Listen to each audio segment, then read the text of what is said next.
Hello বন্ধুরা, পাখিস কিচেনের ব্লগে দুপুরে থালিতে আবার চলে এসেছি আমরা। দেখো দুপুরে থালিতে আছে, আমাদের তাও নিরামিষ থালি চলছে। নিয়েছি কাঁকরোল সেদ্ধ। কে কে খাও আমার মতো কাঁকরোল সেদ্ধ বলো। সাথে নিয়ে নিলাম একটু লবণ, কাঁচা লঙ্কা, আর নিয়েছি গরম গরম ভাত। আর নেবো এর সাথে একটু কাঁকরোল ভাজা। কাঁকরোল ভাজা না, আমার কাঁকরোল আমার সবই ভালো লাগে, সেদ্ধ বলো যাই বলো। কথা বলতে পারছি না, রোগ লাগছে তো। আর নিয়েছি বরবটি ভাজা, দেখো। আরও আছে, সাথে নেবো একটু কাগজি লেবু এক টুকরো।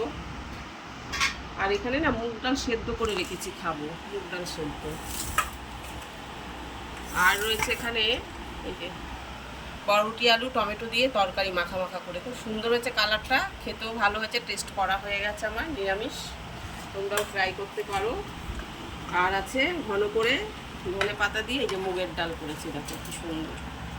একটু ডাটো ডাটো রেখেছি ডালটা, খেতে খুব ভালো হয়। তাই এই হলো আজকের আমার দুপুরে থালি। না এখনো শেষ হয়নি, সরি বন্ধুরা, ভুল হয়ে গেছে, এখনও রয়েছে। এই দেখো এখানে শসা রয়েছে, টমেটো, এটা ডালে খাবো। আর এখানে আনারস কেটে রেখেছি, এটা আবার খাবো। তা কার কার এরকম থালি পছন্দ অবশ্যই আমাদেরকে বলো। টাটা।